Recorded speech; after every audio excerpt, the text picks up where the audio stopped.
Hello everyone, welcome to my channel.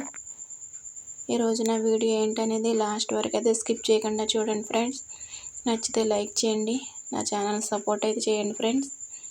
నేనైతే మా అమ్మాయిని చూడడానికి హాస్టల్కి వెళ్ళానండి. తను ఎలా ఉందో చూసి నేను తిరిగి వచ్చేద్దామని వెళ్తే అనుకోని పరిస్థితి ఒకటైతే నాకు ఎదురైందండి. అమ్మాయిని చూసి నేను ఇంకా అలాగా వదిలేయలేక దాన్ని మళ్ళీ తీసుకురావడం అయితే జరిగిందండి. ఇదంతా వీడియో తీద్దాం అనుకున్నాను, తీయలేకపోయానండి కొన్ని పరిస్థితుల కారణంగా. అమ్మాయికి అక్కడికి వెళ్ళాకండి ఎలర్జీ వచ్చేసింది ఫ్రెండ్స్. ఇంకా అది తగ్గేలా లేదని చెప్పేసి నేనైతే మా అమ్మాయిని నాతో పాటు తీసుకొచ్చానండి. ఇక్కడ తీసుకొచ్చి డాక్టర్కి అయితే చూపించి మళ్ళీ మందులు అవన్నీ ఇచ్చి పంపుదామని అయితే తీసుకొచ్చాను ఫ్రెండ్స్. నేను వెళ్ళింది ఒకటైతే అక్కడ అనుకోని పరిస్థితి అయితే నాకు ఎదురైంది ఈ విధంగానండి.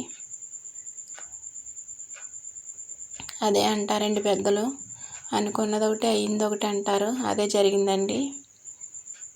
తర్వాత వచ్చేటప్పుడు చిన్న వీడియో అయితే రైల్వే స్టేషన్లో తీసానండి. అవ్వ అయితే ఈ విధంగా పూలు మాల కట్టుకుంటున్నారండి. ఎక్కువగా ఈ ఏరియాలో ఈ విధంగా పూలు అమ్ముతూ ఉంటారండి. రైల్వే స్టేషన్లోను ట్రైన్లో కూడా అమ్ముతారండి.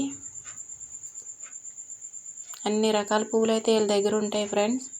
ఈ అవ్వ తాత అయితే చాలా కష్టపడుతున్నారండి పాపం. చామంతి పూలు అయితే చిన్న చిన్న కవర్లో వేసుకుని ప్యాక్ చేసుకుని కవరు 10 రూపాయలు 20 రూపాయలకు అమ్ముతారండి.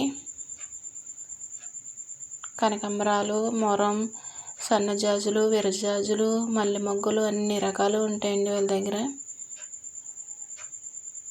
ఇదేనండి నా వీడియో. నచ్చితే లైక్ చేయండి ఫ్రెండ్స్, నా ఛానల్ని సపోర్ట్ చేయండి. మళ్ళీ నేనైతే ఇప్పుడు మా అమ్మాయిని హాస్పిటల్లో చూపించి మందులు అవన్నీ తీసుకున్న తర్వాత మళ్ళీ తిరిగి తీసుకెళ్ళి పంపించాలండి. అదొక రోజు పడుతుంది ఫ్రెండ్స్.